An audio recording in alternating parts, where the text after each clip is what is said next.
Bonjour à tous, bienvenue pour cette nouvelle vidéo. Cette fois-ci, je vais vous faire une présentation de jeu. Je vais vous présenter l'Oracle Itae de Gérard Barbier. Gérard Barbier qu'il n'y a plus besoin de présenter, hein, c'est un célèbre créateur de jeux et d'ouvrages sur ses jeux. Entre autres l'Oracle G qui est son jeu le plus connu.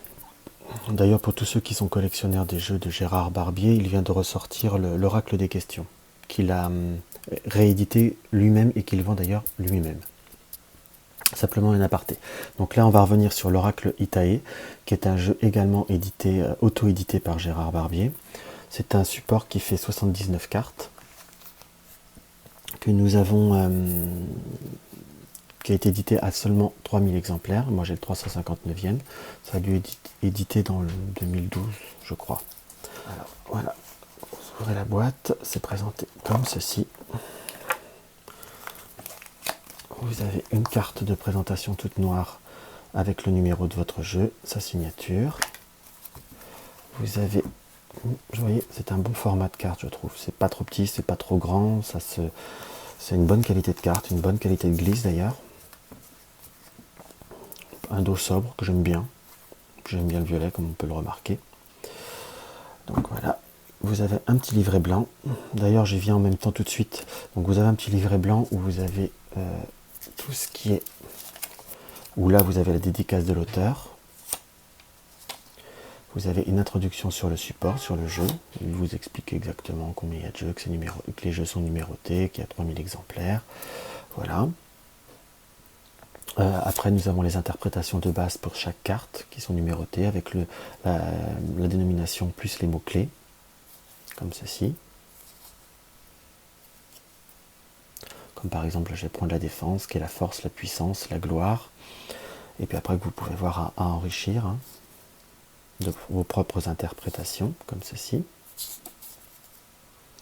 Vous avez quelques méthodes de tirage. Vous avez la méthode à 13 cartes, la méthode à 7 cartes, la méthode du domaine approfondi, où là vous avez par exemple la 1, la 2, la 3 représentent la situation actuelle, vous avez la 4, la 5 qui représente l'évolution possible, la 6 symbolise ce qui domine, la 7 représente la conclusion.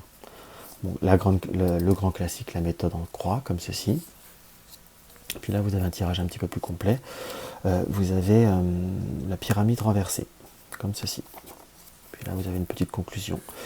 J'allais y venir, là vous avez un petit site qui est l'oracleitae.com ou .fr, où c'est là où vous pouvez commander le jeu.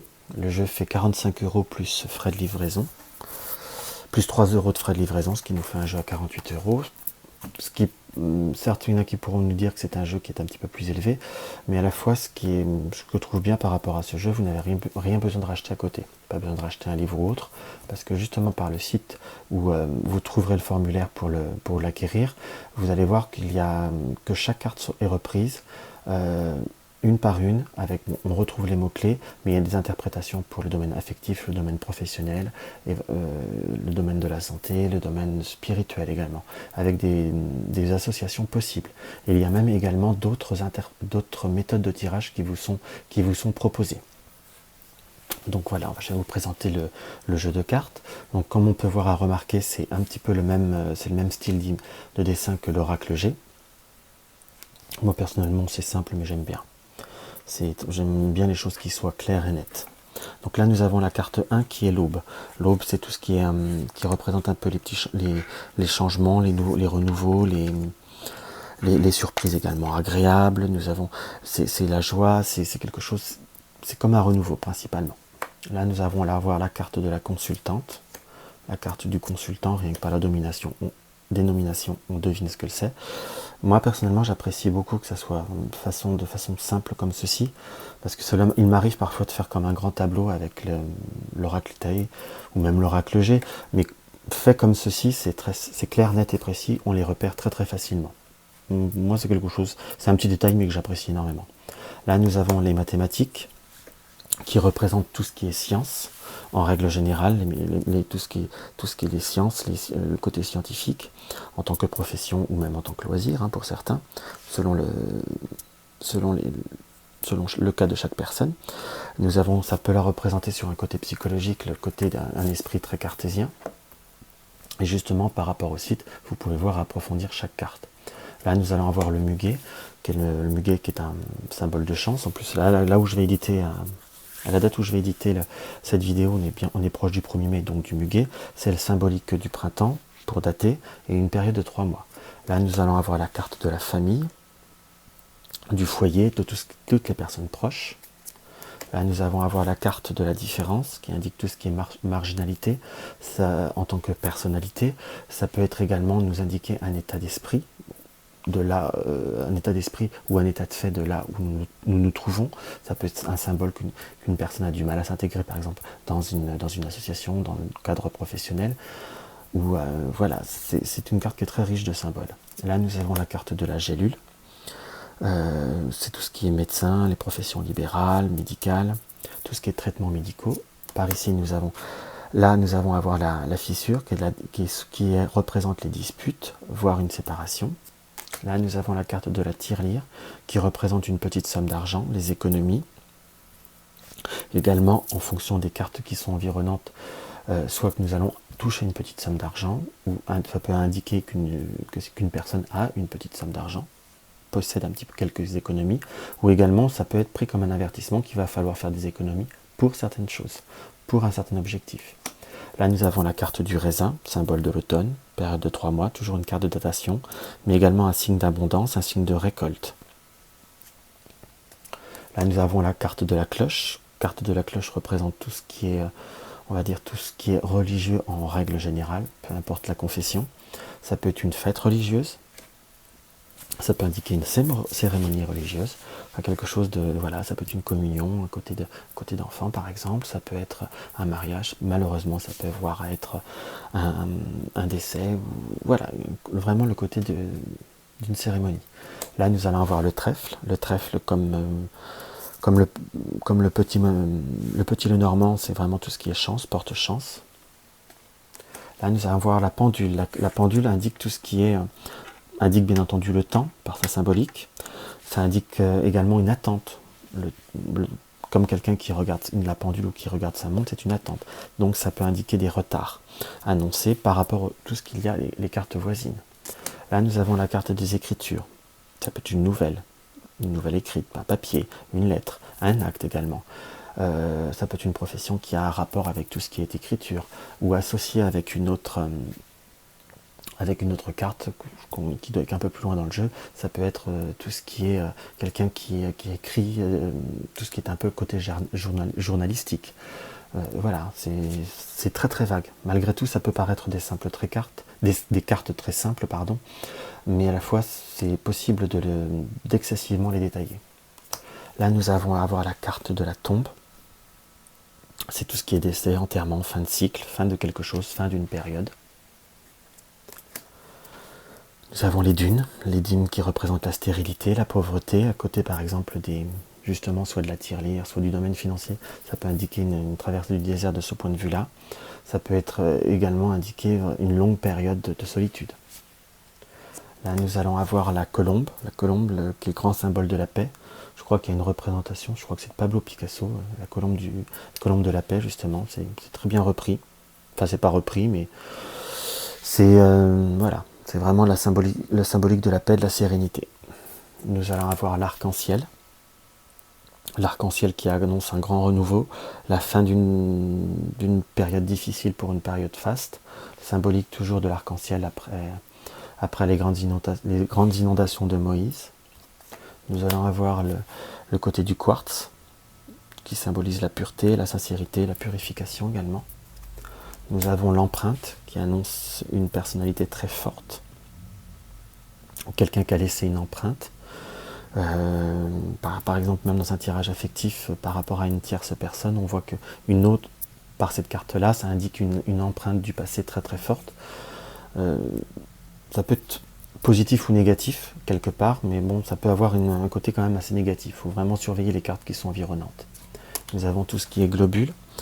Les globules, c'est vraiment les problèmes de santé, en grande globalité, les maladies. Là, nous avons tout ce qui est onde, justement avec la carte de l'écriture qui, pour moi, peut indiquer quelqu'un qui publie, qui communique des nouvelles, qui communique des écrits, ce qui peut voir également à tout ce qui peut être un peu lié à à un journaliste par exemple, mais sinon c'est la communication en règle générale, les nouvelles, les coups de fil, les mails, les nouvelles technologies également. Nous avons tout ce qui est podium. Le podium, c'est la réussite dans tous les projets, dans toute sa splendeur. Réussite des objectifs, le triomphe. Nous avons la spirale d'or. Là, par contre, c'est une plus grosse somme d'argent que vous pouvez avoir. C'est toutes les acquisitions diverses, immobilières ou autres. C'est une réussite financière. C'est vraiment un fort rappel du domaine financier en globalité. Après, on peut voir à l'interpréter si on fait des questions, on va dire, plus par thème. Là, nous allons avoir le livre, qui est tout ce qui est connaissance, enseignement, les études ou les éditions. Il faut toujours un peu l'associer. Nous avons tout ce qui est là, nous avons les ballons, tout ce qui est légèreté, fête, liberté. C'est une carte qui est très douce, quelque part. Nous avons les pas, qui nous indiquent que nous allons trouver, entre guillemets, nous allons trouver notre voie. Ça peut être des démarches à faire, c'est des rendez-vous à effectuer, des petits déplacements, où vraiment nous allons avoir des indices. Pareil, interprété avec d'autres cartes, c'est très très parlant. Nous avons le rubis qui est un cadeau, le cadeau en règle générale. Nous allons avoir la porte, qui est un symbole qui est repris par beaucoup d'oracles, mais enfin qui veut vraiment dire ce que ça veut dire. La porte, c'est une ouverture, c'est un changement, une transition, de nouveaux horizons. Nous avons le mur qui indique tout ce qui a un rapport avec la construction, tout ce qui se rattache à une certaine forme de stabilité, mais dans certains tirages, ça peut être également un mur à surmonter ou arriver face à un mur. Nous avons le labyrinthe qui annonce quand même des obstacles, des difficultés. Voilà, dans toute sa splendeur, si je peux dire également. Nous avons tous l'île qui indique des voyages, des déplacements un peu plus lointains, des vacances, un besoin d'évasion en règle générale, besoin parfois un petit peu de s'isoler, de se recentrer sur soi-même. Nous avons le cadenas. Le cadenas représente tout ce qui est secret, les choses cachées, ou les choses qu'il faut cacher parfois aussi. Ça peut être un conseil. Nous avons l'épi de blé qui représente l'été, l'abondance. La prospérité, pardon, pas l'abondance. Parce qu'on dit toujours prendre cet épi de blé le 7 juillet à 7h du matin. 3 x 7. Période de l'été, période de 3 mois. Une carte qui est très intéressante de ce jeu, c'est la carte de la boule de cristal qui symbolise la voyance, les sciences occultes, la médiumnité. Mais également, ça peut indiquer qu'il faut être plus clairvoyant, qu'il faut être plus intuitif. Nous avons la carte de la mer. La carte de la mer nous indique qu'il y a un besoin de repos, un besoin de voir peut-être un petit peu autre chose également. Mais vraiment, cette carte nous indique vraiment le calme.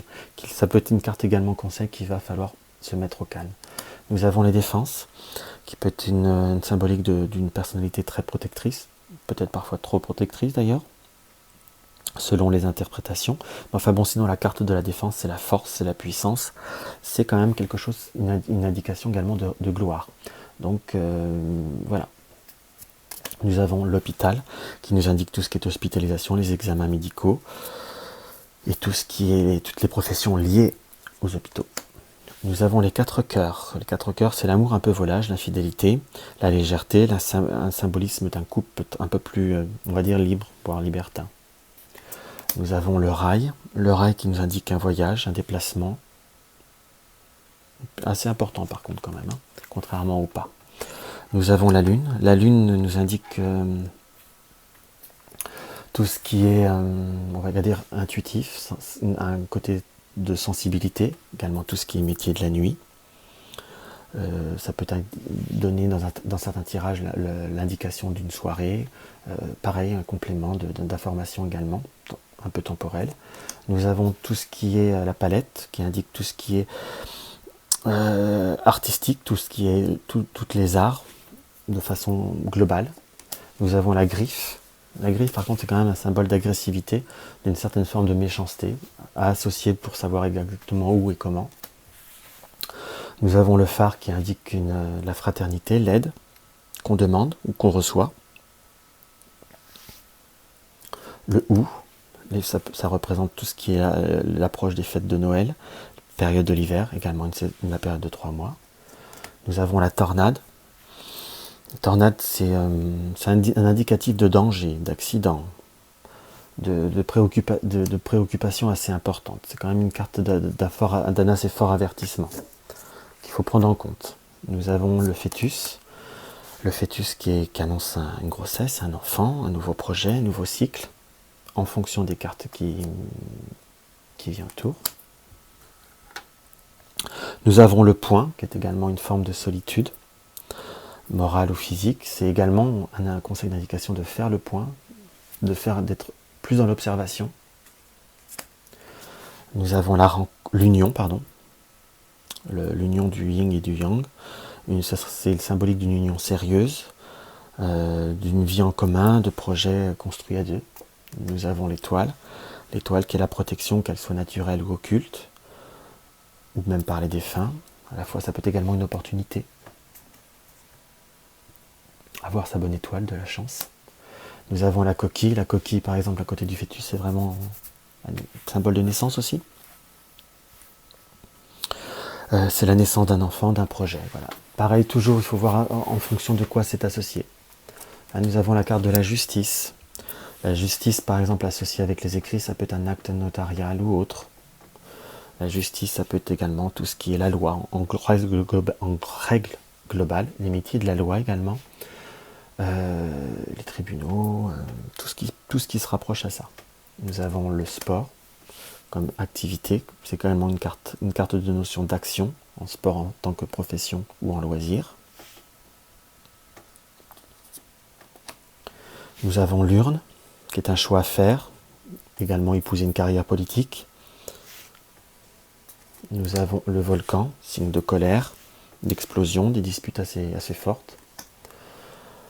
Alors là, nous avons de nouveau les cartes des personnages. Donc là, nous avons la femme brune de 25 à 65 ans, l'homme brun de 25 à 65 ans, la femme blonde de 25 à 65 ans et l'homme blond de 25 à 65 ans.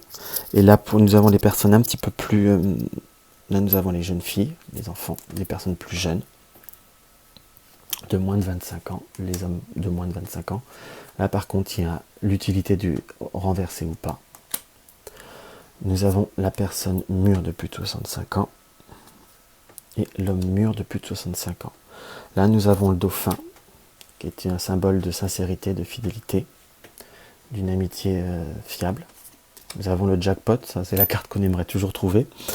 C'est la carte du gain au jeu, du jeu du hasard, des jeux de concours. La carte 67, c'est la carte de la rencontre.